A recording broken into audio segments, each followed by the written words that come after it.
I don't know about you, but this is the highlight of my week. Welcome to the EV Café. That tells you just what a crap week it's been. 30 minutes of what's 30 minutes of what's happening in sustainable transport with expert analysis from my friends at the EV Café crew, proudly supported by Drax Electric Vehicles, helping businesses transition to EV. Today we are very lucky to have Sam, looking resplendent as always, gorgeous looking fellow, and got a brain in there somewhere as well. And we have the quite wonderful Sarah, who we didn't think was going to be able to make it, but she's pushing over 50 megabits a second today, so we might even see her in glorious Technicolor. How are you, Sarah? I'm good, thank you. I'm sporting the old Friday zigzag lightning bolt for your pleasure. And I got a sneaky suspicion that, Sam, you have a lightning bolt somewhere about your person as well. Wouldn't like to comment. Oh, sun's out, guns out. This is how we're going to roll today. It's hot. We're loving it. And you better... Oh, look at you with your shades. And you better get your factor 50 on. We'll come to that in just a minute. Anyway, grab a cuppa and plug it into what's been happening this... Hang on. Hold the bus. He's here. It is the quite wonderful Paul Kirby. How are you, my dear friend? Yes, I'm fine. I'm en route and I need to charge, and unfortunately I can't. I'm supposed to be charged. Anyway, there we go. I'm here. I'm here for about 10 minutes and then I'm going to have to go on. Well, that's not awkward at all. Thank you, Paul. Really appreciate you joining, even though you must be spitting tax because you can't charge. It is frustrating. See, but it happens to everybody. It does. This is real, and this is what we do. So, grab a cuppa, not you, Paul, because there's no cuppas working, and plug in. Oh, hang on a second, that's awkward. To what's happening in clean transport this week. And coming up, transport network adaptation is needed to withstand climate change. It's ironic on the day that promises to be the hottest day, so yeah. And Sarah, I'm coming to you for that one because it's talking holistically about transport systems. The willingness to switch to EVs fades faster in Europe than the US, a Shell survey shows. Oh, this will be good. And Sam, stand by to pull that to pieces.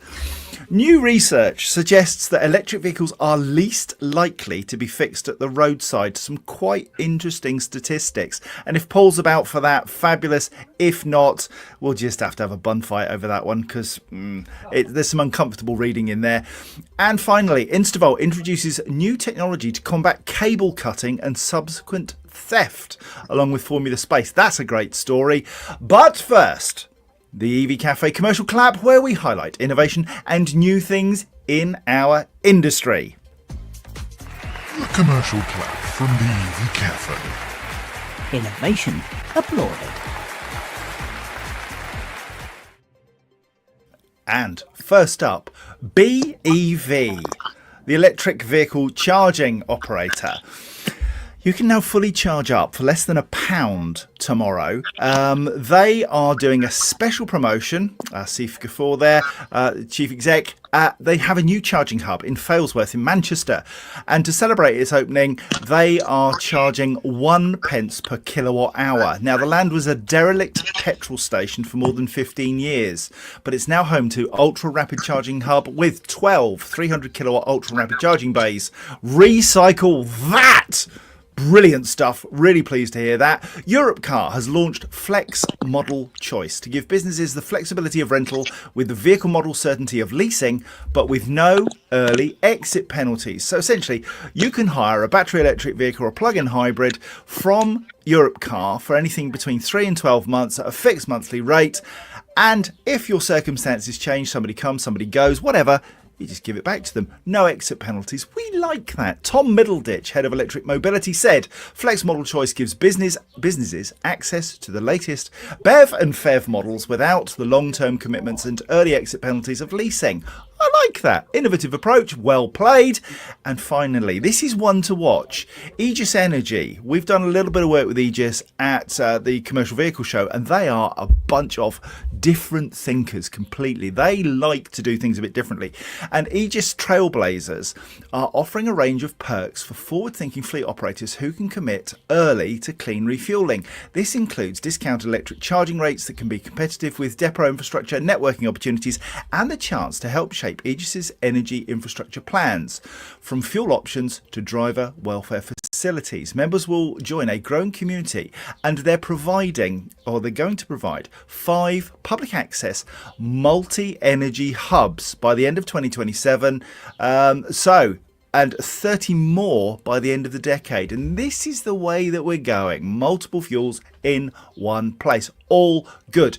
Also worth mentioning is that we're at the Installer Show in Birmingham for 3 days. So come and say hi. We have our monthly webinar, The Fleet Community, Bring a Friend to Work, on the 30th of June. So invite somebody along. You can find all the details on our website, evcafe.org/events, and join the webinar, bring a friend and show them what they're missing.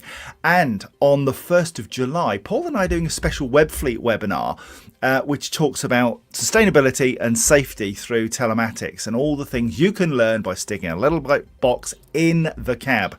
Details of all that and how to join are on the new website. Go have a look, evcafe.org. I know! Isn't it good? Now then, shall we crack on? Let's do the news. A new report has underscored the need to adapt transport networks to withstand escalating climate risks and show how this investment will yield significant economic returns. Entitled Transport Resilience in a Changing Climate, The Case for Investment, the report outlines how targeted forward-thinking investment can safeguard infrastructure, reduce long-term costs and deliver more reliable, equitable transport systems in the face of climate change. The product of a collaboration between London Transport Museum, global engineering firm Arup, international law firm Gowling WLG and Hitachi Rail, the report has been published as part of the museum's thought leadership programme Interchange. It offers practical strategies to help the sector adapt to climate risks, using examples from the UK and around the world. These include innovations like sustainable drainage systems and tools such as Nature Insight, which uses data to design effective nature-based solutions. This is proper collaboration and thought leadership, and it's worth a look. So go have a nose at that. Sarah, we talk a lot about integrated transport systems. I've been in this industry for about 20 years, and at government level, we were talking about it then, 20 years ago, and it's not really happening much, is it? But it's great to see that people are still pushing forward and trying to make systems work better. Yeah, sustainable by design springs to mind, John. Obviously, what you and I have both seen firsthand is the development of what's called mobility hubs. So the vision is, by all means, have a car, but please drop it off outside the city and hop onto a more sustainable mode of transport. But sometimes transport fails because there's flooding, or in the case this week, the rails are too hot and trains were all over the place, particularly on the line that I've got, which goes through Stroud and a couple of very old Victorian tunnels. So I didn't risk going to move yesterday because I really didn't think I'd get back. And I think I made the right choice, but I did miss out. FOMO was real, but luckily it didn't matter. Could expense my ticket. Lots of people don't have that luxury. So sustainable by design, I think, is going to be something that we consider more. We've all seen gardens on bus stops is an excellent example. So you don't get pouring of water off onto the sustainable urban drainage system where it just pulls into the road and then stops the traffic. Little incremental differences. That's what it's about. And I guess it's also about long-term planning and making sure that we have policies which last more than the term of a government, and financing which is guaranteed to make sure that changes are embedded and stay, Sam.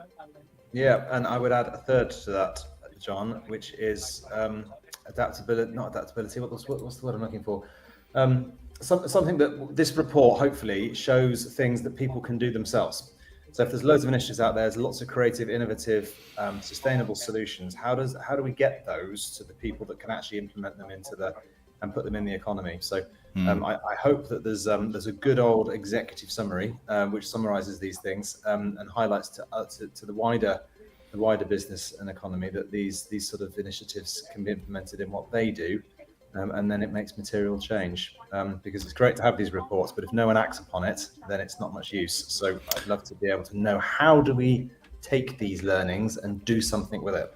Well, what we'll do is let's take that report, we'll put it on to LinkedIn, and we'll make sure everybody has access to it, having a nose at it, see what you think in the executive summary, maybe comment on it. Who knows, something you suggest might end up as policy and getting funding. Good. Okay, thank you kindly. I know. Well, I just thought be a bit proactive, you know. Now then, shall we do some shout-outs? Shall we? Yes, please. Yes, please. Because I know one of our number just hates it. Right. Okay, here we go. Steve Warts this morning at 11 minutes past 7. Now, what you've got to admire is that's 3 hours ago. Steve Warts from Economy Trucks, he came in and said, slap on the factor 50. My friend, it's on, head to toe, more or less. Screenwash King, James, great to see you. And Evie Bino, Ron Godfrey, good gracious. Thank Lord Lithium for doggy mode. I'm not going there. He doesn't even have a dog. Let's move on. No, Gary, no. yeah, I'm sure you do. Evie Musings, What it means? Tesla. Tesla dog mode. It's absolutely brilliant. Yeah, fair play. That's a bloody good idea. I've already used it twice in the last 2 days. Now, if Sam were a dog, what would you call him? That's a good question. Whack that in the comments. Just Sam. What would you? Just Sam. Yeah, but you know, Kinda works. you can't. Okay, you can't call him Sam. What would you call Sam if I he would wasn't definitely called call him, Sam? I do tease Sam because, of course, it's Sam Clark, so Clam Shark. So I think I'd call Sam as a dog Shark, because when you're on the beach, you can go, Shark! Shark! It's a highlight right there. We're clipping that one out. Right, anyway, let's move on. Gary Comerford, he's very excited because he's doing the London to Brighton to Amsterdam rally, which starts first thing tomorrow. Good luck with that, my friend. Wayne Dunn. Hello, lovely people. He can't be talking to me. He must be talking to Sarah. Who else we got? Wayne Dunn, EV Musings. Yeah, it should be a good one. Where are we? They were all chatting early doors before the show started. Dev Chakravarti, 9:59. He thought he'd got in early. Mate, you were late, but great to see you here. DEV in the house. Teresa Swift. I got a rollicking last week because I didn't mention Teresa. I must have just scooted past. She phoned me, gave me a right ear bashing because she didn't get on the shout outs. So, Teresa, good morning, darling. I hope you're well. How are things? Do let us know. Lots to say. Ash Bannister. Yes, hello, mate. Good to see you. Old Two Mugs. Leon Gomez. Morning all. Ian Mayhew from a scorching Bournemouth. He's on time for a change. You're 10:01. Don't know about your clock, but mine works better than that. Now then, LinkedIn user. My youngest is off to a school trip to Paris this morning. 36 degrees Celsius. Ouch. Now then, is LinkedIn user Peter Heath? He's got nice teeth. Poof. Anyway, Paul Shearer, Barnfather, happy Funner Friday. Phil Hughes, good morning, Funner people. Belinda Guy, great to see you. She's heading off to Brighton as well to do the Rally Lloyd Allen. Morning, Bristol, hot, Lloyd, 7 out of 10. You know the routine, my friend. Thank you so much. Adrian Brown, Southwick near Bath. I'll bet that's roasting, my friend. Absolutely roasting. Dave Pickles. Dave from Joro, great to see you. Why are you not out installing some of your lovely chargers? But great to have you here. Matt Leng, sunny outside, 25 minutes until the weekend. What? You're finished after the news? Wow, thank you for checking in. Heather Kennedy, morning, lovelies. Morning, Heather. Sarah Sloman, whatever. Richard Markey from Leeds Electric. Hello. Now then, we mentioned Bath, and he's mentioning Gloucester Rugby. It was brilliant to see Bath Rugby do so well last week. And Finn Russell, what an interception. Let's move on. If you don't know what I'm talking about, it's a load of old nonsense. Phil Hughes, hello. Chris Demetriou. Oh, he's here. Hello, buddy. Nice to see you. Adrian Brown. Samuel, if he was naughty. Well, he's always naughty, yes. And therefore he's always... Hang on. How could you skip past Chris's comment? It even flashed up. Go on. No, I can't say it. It's embarrassing now. There we are. Yeah. How did I skip past? Oh, no, this is horrendous. Chris, we were friends. With the sunglasses on, Sam really is the Tom Cruise of the EV world. It's fair, to be honest.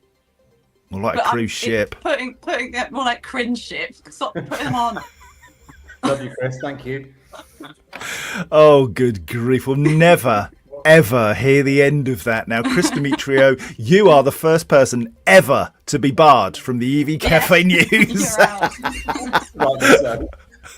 Right, 10:15. Let's crack on. Drivers. Now, this is a shocker. Drivers are becoming more reluctant to switch to electric vehicles from combustion engines, and the trend is more pronounced in Europe than in the United States. A survey published by Shell said. The main obstacle is cost. According to the survey of 15,000 drivers across the world, including Britain, China, Germany and the United States, electric vehicles are up to 30% more expensive than internal combustion engine comparisons, but this just fails to grasp the reality of the total cost of ownership, Shell. For goodness sake, yes, at the point of purchase, an electric vehicle costs you more, but because... John couldn't even get halfway through the article before I don't have to say anything. Oh, sometimes my fluids boil.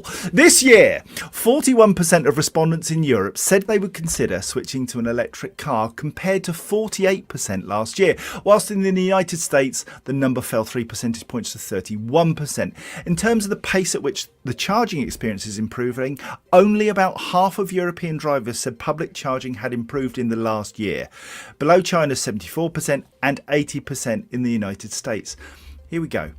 Only 17% of European drivers asked said public charging offered value for money, compared with 69% in China and 71% in the United States. And the reason I put this story into the news is it is important to have some balance. And I'm just not balanced. When I see big oil rubbishing anything, I instantly go, oh, hang on a second. Is that really right? Sam, dig me out of my own dark hole. Well, no, I think you're in it justifiably, and you've already ranted quite rightly about PCO modelling. I mean, if you ask the certain questions, you'll get certain answers, and there's definitely a flavour of sweeping generalisation and asking questions you know the answer to here. So, I don't even want to dignify it with any more of a response, to be honest. The only thing that I do find interesting, actually, was that very last sentence that you said, John, which was 17% of European drivers asked said public charging offered value for money, which is very, very low, compared with 69 in China and 71% in the United States. So, yeah, that's the majority think that it is value for money in those particular areas of the world relative to Europe.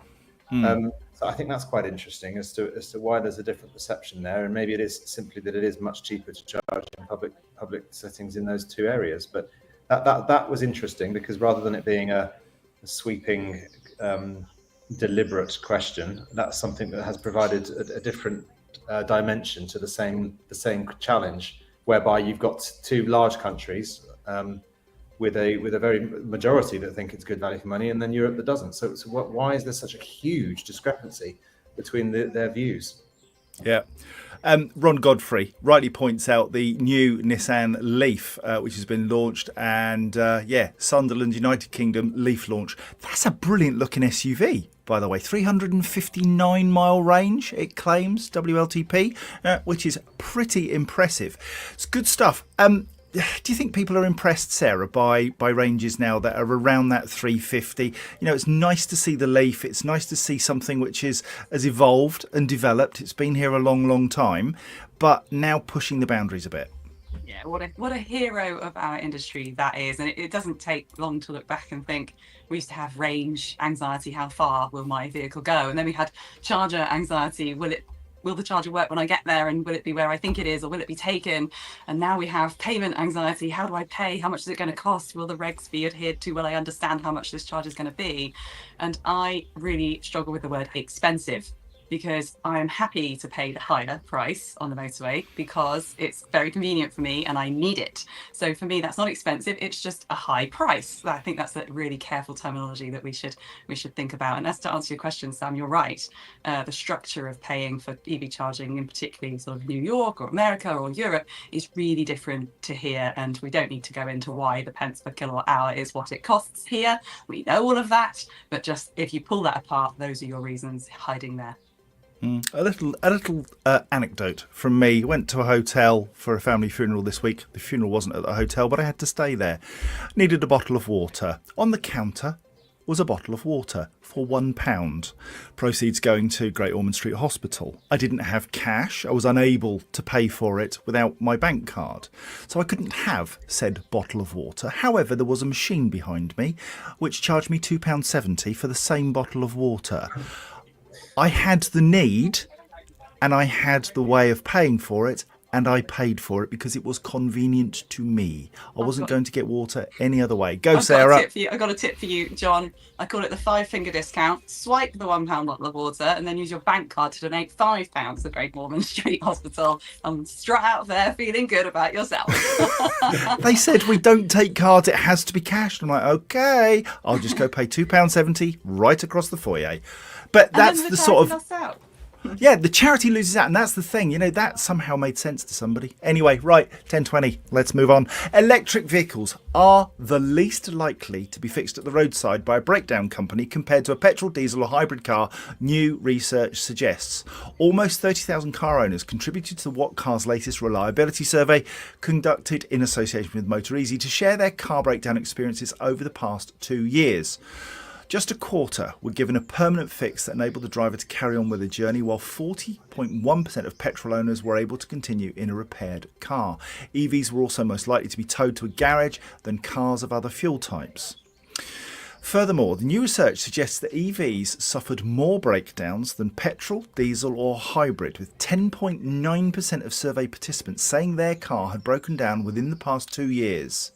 But this figure rises to 17% for EVs. Now, I did reach out yesterday to the AA to see if we could get some more detail from their own statistics, and sadly they weren't able to provide any in the timescale we needed. What's your experience? I mean, certainly having heard Edmund King talking, he says 12-volt batteries absolutely can be a pain in an electric vehicle, but that's something that can be readily fixed at roadside. This really surprises me, Sam. This level of failure of EVs at roadside. Yeah, I think you're very right, John. And I was thinking the same thing. We do need our friends at the AA to find out where this information is coming from, because that is certainly not my personal experience. And it's always dangerous to provide personal experience to sweeping statistics. But I've been driving EVs for over 20 years, and I have never broken down on the roadside. And the other thing which slightly grates me about this is making a comparison between a combustion engine vehicle with tens of thousands of moving parts. Ergo, there are many things that can be replaced quite easily versus an EV that has very few moving parts. It stands to reason that it's much more difficult to fix an EV on the side of the road. I don't think that's a surprise. But what worries me is why they seem to think that there are more breakdowns in EVs than ICE. It just doesn't stack up. Certainly isn't my understanding based on experience, but the AA are the people that will know the answer. And the great news was that of all of the breakdown companies that were quoted within this report, the AA was the favourite mainstream breakdown service.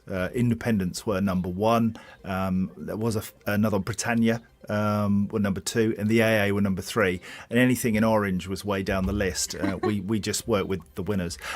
Sarah, ever broken down on the hard shoulder, if you pardon the expression? I have, worse than that. I've broken down on a 60-mile-an-hour road. My diesel at the time just went completely airplane mode with all the lights flashing, and it just ground to a halt on the side of the road, which was terrifying. So I had my 6-month-old baby with me, so I had to jump into a field, and that's the only time, touch wood, touch everything, that it has ever happened. And that was a 12-volt battery issue. So, I find it really hard to believe. And 20,000 miles a year minimum I drive now in my EV, and it's done 55,000. It's not had any major issues, just the usual tyres. And I think that we love Kirsty Pendleton and everyone at the AA because they just break down, pun intended, the hard to understand information and make consumers feel confident that the switch is right for them. I'm pretty sure, Sarah, it's not the last time you'll jump into a field. Anyway, let's move on. Ron Godfrey, he says, Sam's right again. This has got to stop. Seriously, we need Paul back. We need Paul. Where is he when you need him? That's not going to help, is it?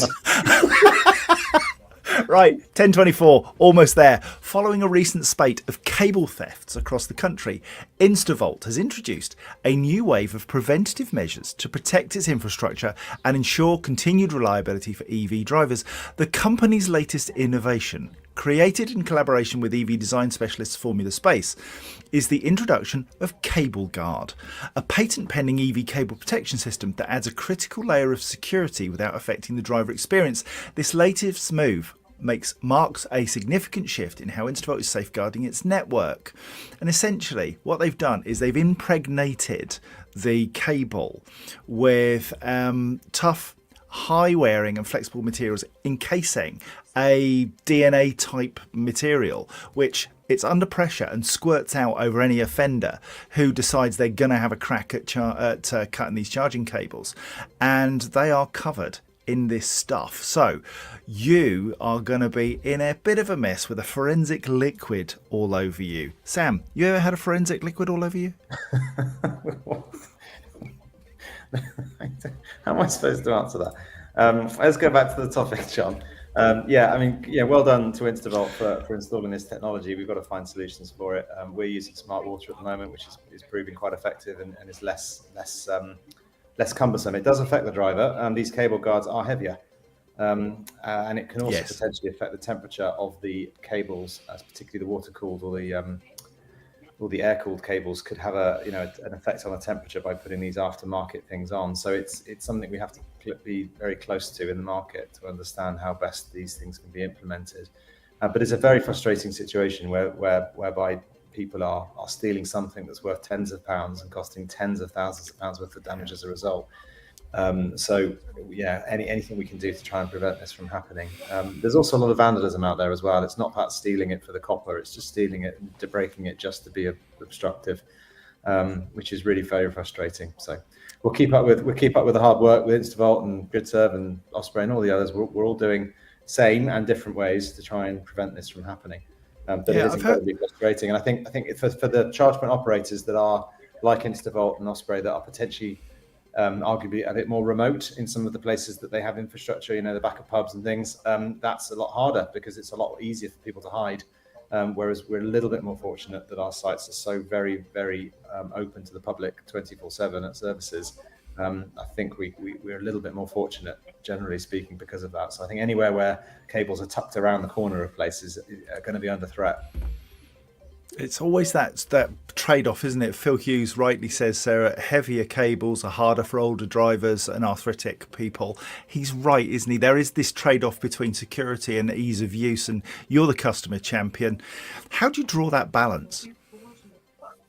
It's so tricky. I've seen some excellent examples. I will credit the Europa EV Rally actually, because there were some great examples on the continent, particularly in Germany, of where I couldn't pull the cable. I really genuinely couldn't. I couldn't get in the space where I wanted to. And I was leaning on the car and getting this thing across. And then the next place, it had a beautiful sort of arm that swung for us, which we also have here. So I think there are additional, and maybe it's a modular system. Maybe the charger gets installed with the intended cable, and perhaps if that proves to be too difficult by means of talking to the consumer, which I wish we all did a lot more, then we could potentially upgrade on that basis on a site-by-site case. But I think deterrent is everything. And I saw a Delvin Lane and Simon from Intervolt talking about, look, it's got the sheath on it, it's got the label on it.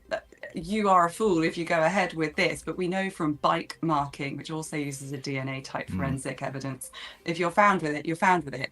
It's finding them. That's the key. Yes. Yeah, I think we've got a new EV dance. Yeah. I think that definitely works. I think we should all, yes, right, okay. Next time we see you all, we want you to be doing that. Right, if you've got any clean transport, PR or news stories you'd like us to cover, please send them to us at hello@evcafe.org.